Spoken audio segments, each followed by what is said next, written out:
குருவாழ்க குருவே துணை குரு அடி போற்றி. நேயர்கள் ஜோதிட அன்பர்கள் அனைவருக்கும் அன்பான வணக்கங்கள். நான் உங்கள் வாழ்க வளமுடன் ஜோதிடர் ஸ்ரீ குரு சுந்தர வடிவேல். இப்போ பார்த்தீங்கன்னா 2025 செப்டம்பர் மாத பலாபலன்கள் ஒவ்வொரு ராசிக்கும் எப்படி இருக்கும், என்ன செய்யலாம், என்ன செய்யக்கூடாது, என்ன விதமான வழிபாடுகள் உகந்ததாக இருக்கும், நட்சத்திர பலன்கள் எப்படி இருக்குது அப்படிங்கிறதை பற்றி முழுமையாக நம்ம விரிவாக ஒவ்வொரு ராசிக்கும் நம்ம பார்க்க இருக்கிறோம். இந்த செப்டம்பர் மாதத்தோட நிறைய விஷயங்கள் நடக்க இருக்குது. அது என்ன அப்படின்னு பார்த்தீங்கன்னா 4 கிரகங்களின் பெயர்ச்சி இருக்கக்கூடிய மாதம் அப்படின்னா அந்த செப்டம்பர் மாதம் தான். பார்த்தீங்கன்னா தொடர்ச்சியாக 13ஆம் தேதி செவ்வாய் பகவான் பயிற்சி ஆகிறார், செப்டம்பர் 13. செப்டம்பர் 14 அப்படிங்கிறது சுக்கிரன் பயிற்சி ஆகிறார். அடுத்து செப்டம்பர் 16 புதன் பகவான் பயிற்சி ஆகிறார். அடுத்து செப்டம்பர் 17 சூரியனும் பார்த்தீங்கன்னா அடுத்த ராசிக்கு பயணம் போகிறார். அப்போ இந்த காலகட்டத்தில் பல்வேறு விதமான மாற்றங்கள், கிரகத்தின் மாற்றம் எப்படி நடக்குது அப்படிங்கிறத பொறுத்து ஒவ்வொரு ராசிக்கும் பல்வேறு விதமான மாற்றங்களை, முன்னேற்றங்களையும் எதிர்பார்க்கக்கூடிய மாதமாக இந்த மாதம் அப்படிங்கிறது அமைஞ்சிருக்குது. எந்தெந்த ராசிக்கு எப்படி இருக்குது அப்படிங்கிறத விரிவாக தெளிவாக இப்போ நம்ம பார்க்கலாம். இப்போ உங்கள் ராசிக்கு எப்படி இருக்குது அப்படிங்கிறத பார்ப்போம். மகம் நட்சத்திரம் மனதளவில் ரொம்ப ஸ்ட்ராங்காக இருக்கக்கூடிய ஒரு நட்சத்திரம் அப்படின்னா மகம் தான். போல்டாக எதையும் எதிர்கொள்ளக்கூடிய ஒரு துணிச்சல், தைரியம் இருக்குது. அரசியல் மற்றும் அதிகாரம் சார்ந்த துறைகளில் ஆதிக்கம் செலுத்தக்கூடிய ஒரு நட்சத்திரம். ஆமாம், எப்படிப்பட்ட சூழ்நிலையிலையும் பார்த்தீங்கன்னா தைரியத்தை மட்டும் தன்னகத்தை கொண்டுள்ள ஒரு நட்சத்திரம் அப்படின்னா மகம் நட்சத்திரம் தான்.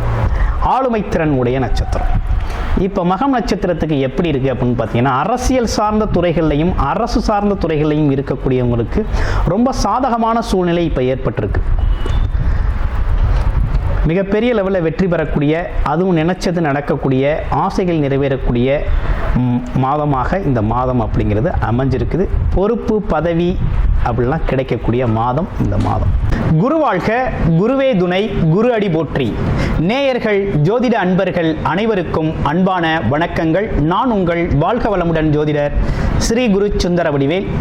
இப்போ பார்த்தீங்கன்னா 2025 செப்டம்பர் மாத பலாபலன்கள் ஒவ்வொரு ராசிக்கும் எப்படி இருக்கும், என்ன செய்யலாம், என்ன செய்யக்கூடாது, என்ன விதமான வழிபாடுகள் உகந்ததாக இருக்கும், நட்சத்திர பலன்கள் எப்படி இருக்குது அப்படிங்கிறதை பற்றி முழுமையாக நம்ம விரிவாக ஒவ்வொரு ராசிக்கும் நம்ம பார்க்க இருக்கிறோம். இந்த செப்டம்பர் மாதத்தோட நிறைய விஷயங்கள் நடக்க இருக்குது. அது என்ன அப்படின்னு பார்த்தீங்கன்னா 4 கிரகங்களின் பெயர்ச்சி இருக்கக்கூடிய மாதம் அப்படின்னா அந்த செப்டம்பர் மாதம் தான். பார்த்தீங்கன்னா தொடர்ச்சியாக 13ஆம் தேதி செவ்வாய் பகவான் பயிற்சி ஆகிறார், செப்டம்பர் 13. செப்டம்பர் 14 அப்படிங்கிறது சுக்கிரன் பயிற்சி ஆகிறார். அடுத்து செப்டம்பர் 16 புதன் பகவான் பயிற்சி ஆகிறார். அடுத்து செப்டம்பர் 17 சூரியனும் பார்த்தீங்கன்னா அடுத்த ராசிக்கு பயணம் போகிறார். அப்போ இந்த காலகட்டத்தில் பல்வேறு விதமான மாற்றங்கள், கிரகத்தின் மாற்றம் எப்படி நடக்குது அப்படிங்கிறத பொறுத்து ஒவ்வொரு ராசிக்கும் பல்வேறு விதமான மாற்றங்களை, முன்னேற்றங்களையும் எதிர்பார்க்கக்கூடிய மாதமாக இந்த மாதம் அப்படிங்கிறது அமைஞ்சிருக்குது. எந்தெந்த ராசிக்கு எப்படி இருக்குது அப்படிங்கிறத விரிவாக தெளிவாக இப்போ நம்ம பார்க்கலாம். இப்போ உங்கள் ராசிக்கு எப்படி இருக்குது அப்படிங்கிறத பார்ப்போம். சிம்மராசி காலச்சக்கரத்தின் 5வது ராசியாக இருக்கக்கூடிய சிம்மராசி அன்பர்களுக்கு இந்த செப்டம்பர் மாதம் அப்படிங்கிறது பல்வேறு விதமான மாற்றங்களை தரக்கூடிய மாதமாக அமைஞ்சிருக்குது. இப்போ ராசியிலேயே பார்த்தீங்கன்னா ராசிநாதன் அமர்ந்திருக்கக்கூடிய ஒரு அற்புதமான அமைப்பு அப்படிங்கிறது சிறப்பை தரும் வகையில் அமைஞ்சிருக்கு. ஆனால் இன்னொரு விஷயம் என்னன்னு கேட்டோம்னா கேதுவின் பிடியில் ராசியிலே கேது பகவான் இருப்பது அவ்வளவு சிறப்பு இல்லை, அவ்வளவு சிறப்பு இல்லை. சிம்மராசி அன்பர்கள் தெரிந்து கொள்ள வேண்டிய மிக முக்கியமான விஷயம் என்னன்னா, ராசியில் கேது பகவான் அமர்ந்தால் என்ன நடக்கும்னா அடிக்கடி மனம் சார்ந்த தடுமாற்றம், குழப்பம் அப்படிங்கிறது ஏற்படும். இப்போ ராசிநாதனும் சேர்ந்து நல்லா ஆட்சி பலம் பெற்று வந்து 2 பேரும் ஒன்றா அமர்ந்துட்டாச்சு. அப்போ என்ன நடக்குது, புத்திக்காரகன் புதனும் சேர்ந்து அமர்ந்திருக்கக்கூடிய இந்த காலகட்டத்தில் புத்தி தடுமாற்றம், மனத்தடுமாற்றம், எடுக்கின்ற முடிவுகள், தவறான முடிவுகள் எடுக்கக்கூடிய ஒரு தன்மை, முடிவுகள் அடிக்கடி மாற்றிக்கொள்ளக்கூடிய ஒரு அமைப்பு, நிலையற்ற ஒரு அமைப்பை தரக்கூடிய ஒரு காலகட்டமாக இந்த காலகட்டம் அப்படிங்கிறது இருக்குது. அப்போ கவனமாக செயல்பட வேண்டிய காலகட்டமாக இருக்குது. இதே காலகட்டத்தில் பார்த்தீங்கன்னா உங்களுக்கு நல்ல நன்மைகளும் நடக்கும். ஏன்னா ராசிநாதன் ஆட்சி பெற்று இருக்கிறதுனால உங்களுடைய பிறப்பு ஜாதகத்தில் நல்ல தசாபுத்தி அமைப்பு அப்படிங்கிறது நடந்துக்கிட்டு இருக்கு அப்படின்னா கண்டிப்பாக எடுத்த காரியங்கள் தொட்ட காரியங்கள் துலங்கும், எடுத்த முயற்சிகளில் வெற்றி அடையக்கூடிய ஒரு தன்மையும் உருவாகும். இருப்பினும் பார்த்தீங்கன்னா கேது பகவான் வழிபாடு அப்படிங்கிறது ரொம்ப முக்கியம், ரொம்ப முக்கியமான ஒன்றாக இருக்குது. ஆமாம், குடும்பக்காரகன் சொல்லக்கூடிய புதன் பகவானும் அமர்ந்திருக்கிறார். எவ்வளவு நாள்? செப்டம்பர் 16ஆம் தேதி வரை அங்கே தான் இருப்பாங்க. சூரியன் 17ஆம் தேதி வரை அங்கே தான் இருக்கிறார். அப்போ இந்த காலகட்டங்களில் குடும்ப உறவுகள் சம்பந்தப்பட்ட விஷயங்கள்லையும் சில முக்கிய முடிவுகள் எடுக்கின்ற விஷயங்கள்லையும் கொஞ்சம் கவனமாகவும் இருக்கிறது அப்படிங்கிறது ரொம்ப நல்லது. பேப்பர் சம்மந்தப்பட்ட விஷயங்கள், இடம் டாக்குமெண்டேஷன் சம்மந்தப்பட்ட விஷயங்களில் கொஞ்சம் குழப்பம் இல்லாமல் சில முடிவுகளை எடுக்கணும்.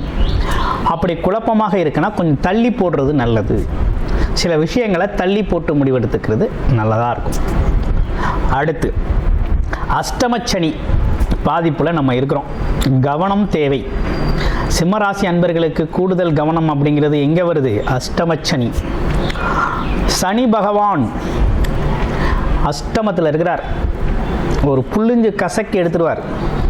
எப்படி அப்படின்னு பார்த்தோம்னா எதை தொட்டாலும் ஒரே அலைச்சலாக இருக்கும். நினச்ச காரியம் நினச்ச உடனே நடக்காது. நம்ம ஒரு வேலை விஷயமா ஒருத்தரை சந்திக்க போவோம், அவர் ஊர்லேயே இருக்க மாட்டார். ஒருத்தர் நம்மளை 10 மணிக்கு சந்திக்கிறேன்னு அவரே ஃபோன் பண்ணி சொல்லியிருப்பார். போய் பார்க்கலான்னு போனால் அவருக்கு ஏதாவது வேறு வேலை வந்திருக்கும், போயிருப்பார். நீங்கள் ஒரு பேப்பரோ ஒரு விஷயமோ அரசு சார்ந்த அலுவலகங்களோ போவீங்க, இன்றைக்கி தான் எல்லா வேலையும் நல்லா நடக்கும்னு சொல்லியிருப்பாங்க. போனால் அன்றைக்கி உங்களுக்கு அந்த அமைப்பே இருக்காது. அதே போல் வண்டி வாகன அலைச்சல் ஏற்படும். ஆமாம், நீண்ட தூர பயணம் சார்ந்த அலைச்சல் ஏற்படும்.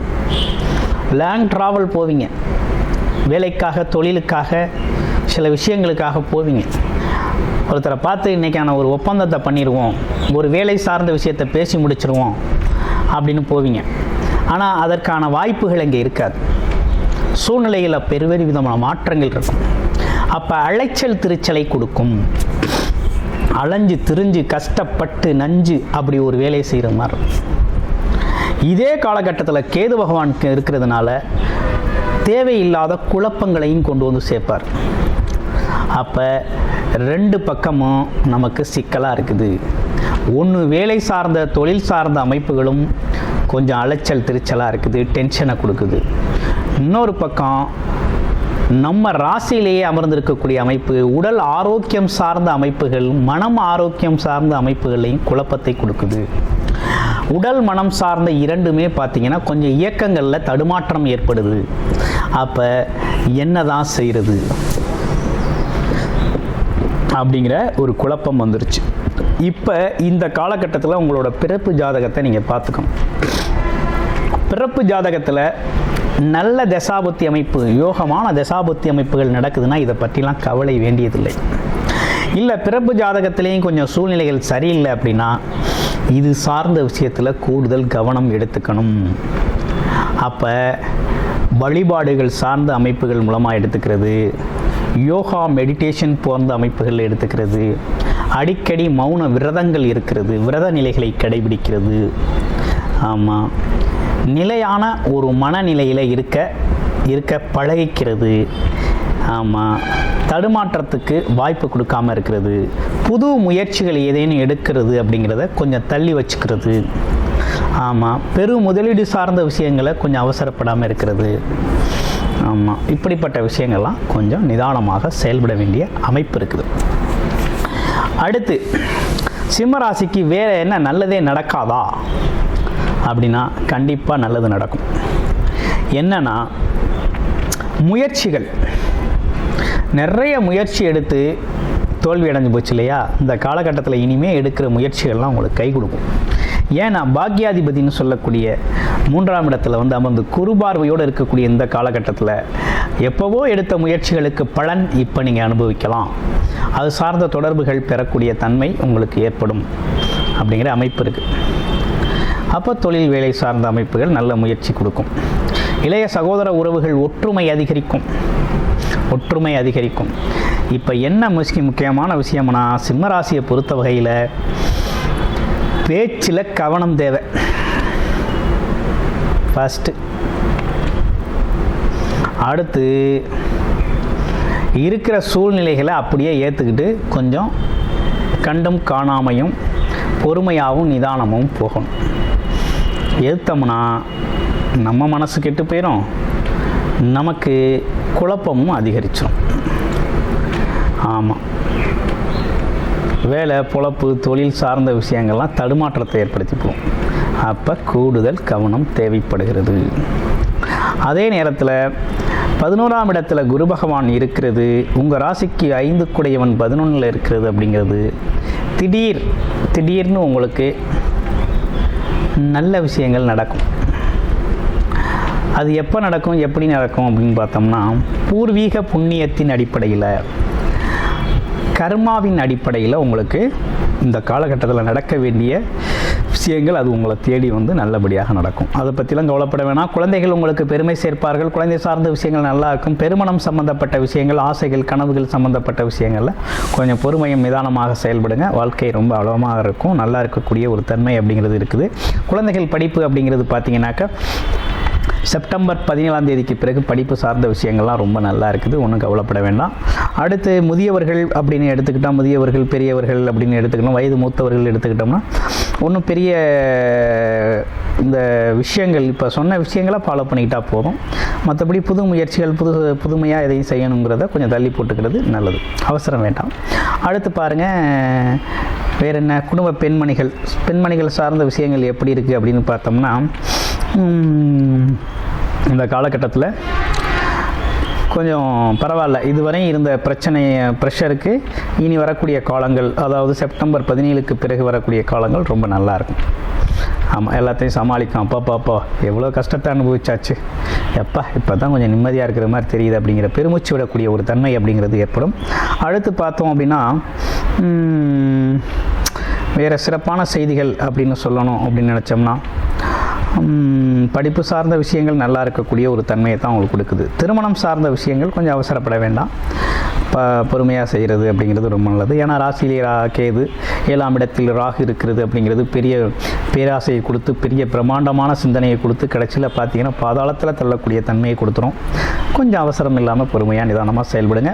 பிறப்பு ஜாதகத்தை ஒரு முறைக்கு 2 முறை பார்த்து நிதானமாக செயல்படுறது அப்படிங்கிறது ரொம்ப நல்லது. அடுத்து பாருங்கள், உங்கள் ராசியில் இருக்கக்கூடிய நட்சத்திரம் மகம் நட்சத்திரம் அப்படிங்கிறது பார்த்தோம்னா, இந்த காலகட்டத்தில் பார்த்தீங்கன்னா தர்ம காரியங்கள், கோவில் சம்பந்தப்பட்ட விஷயங்களில், புண்ணிய காரியங்களில் ஈடுபடுறது அப்படிங்கிறது ரொம்ப நல்ல விஷயம். இன்னொன்று, அடிக்கடி விநாயகர் வழிபாடு அப்படிங்கிறத செஞ்சுட்டு வாங்க, ரொம்ப சிறப்பாக இருக்கும். அடுத்து பூரம் நட்சத்திரத்தை பொறுத்த வகையில் இந்த காலகட்டத்தில் பார்த்தீங்கன்னா, வருகின்ற 14ஆம் தேதிக்கு பிறகு பார்த்தோம்னாக்க, வண்டி வாகனம் சம்பந்தப்பட்ட சிறு வேலைகள் உங்களுக்கு நடக்கக்கூடிய அமைப்பு அப்படிங்கிறது இருக்குது. எடுத்த முயற்சிகள் சம்பந்தப்பட்ட விஷயங்களில் சிறு விஷயங்கள் உங்களுக்கு நடக்க ஆரம்பிக்கும். இதே காலகட்டத்தில் பார்த்தீங்கன்னா, சின்ன தடைகளை தாண்டி ஜெயிக்கக்கூடிய ஒரு அமைப்பு அப்படிங்கிறது உருவாகுது. ஆமாம், ஆனால் எப்படி சுற்றினாலும் அந்த பூர நட்சத்திரத்தை பொறுத்த வகையில் இந்த எப்படியாப்பட்ட விஷயத்தையும் சமாளிச்சிடுவீங்க. மற்றவங்களுக்கு பிடித்த மாதிரி நடக்கக்கூடிய தன்மை, உங்களை அனைவரும் விரும்பக்கூடிய ஒரு அமைப்பு இருக்கிறதுனால, எவ்வளோ பெரிய சிக்கலான சூழ்நிலைகள் வந்தாலும் அதை கடந்து போகக்கூடிய தன்மையும் மனு ஆற்றலும் இயற்கையாகவே உங்களுக்கு உண்டு. ஆனால் இருந்தாலும் பணங்காசு சம்பந்தப்பட்ட விஷயங்களில் கொஞ்சம் வரவுக்கேற்ற செலவு, இல்லைனா வரவுக்கு அதிகமான செலவு அப்படிங்கிறது இந்த காலகட்டத்தில் சந்திக்கிறது மாதிரி இருக்கும். இந்த குறிப்பிட்ட காலகட்டத்தை கடந்துட்டீங்க அப்படின்னா, 1 மாத காலங்கள் கடந்தாச்சு அப்படின்னா, அதுக்கு பிறகு ரொம்ப அருமையாக இருக்கக்கூடிய ஒரு தன்மை அப்படிங்கிறது நல்லாயிருக்கு, நல்ல மாற்றத்தோடு இருக்குது. அடுத்து பாருங்கள், உத்திரம் நட்சத்திரத்துக்கு எப்படி இருக்குது அப்படின்னா, அரசு காரியங்கள், அரசு தடைப்பட்ட விஷயங்கள்லாம் நடக்கக்கூடிய ஒரு அமைப்பு இருக்குது. வருமானம் சார்ந்த அரசு வருமானம் சம்பந்தப்பட்ட விஷயங்கள்லாம் உங்களுக்கு இந்த காலகட்டத்தில் ரொம்ப சிறப்பாகவே இருக்கும். அதே போல் அதிகப்படியான விஷயங்களில் இந்த காலகட்டத்தில் புது விஷயங்களில் ஈடுபடுறது, அரசு காரியங்கள் சம்பந்தப்பட்ட விஷயங்கள், அரசாங்கம் சம்பந்தப்பட்ட விஷயங்கள், அரசு துறைகளில் வேலை பார்க்கக்கூடியவங்க, அரசியல் துறையில் இருக்கக்கூடியவங்க, இவங்கெல்லாம் பொறுமையும் நிதானமுமாக செயல்படுறது அப்படிங்கிறது ரொம்ப முக்கியம் இந்த உத்திர நட்சத்திரக்காரர்களுக்கு. ஓகேங்களா? கிட்டத்தட்ட ஓவராலாக இப்படிப்பட்ட பலன்களோடு அமைஞ்சிருக்கு உங்களுடைய ராசி. நன்றி, வணக்கம், வாழ்த்துக்கள்.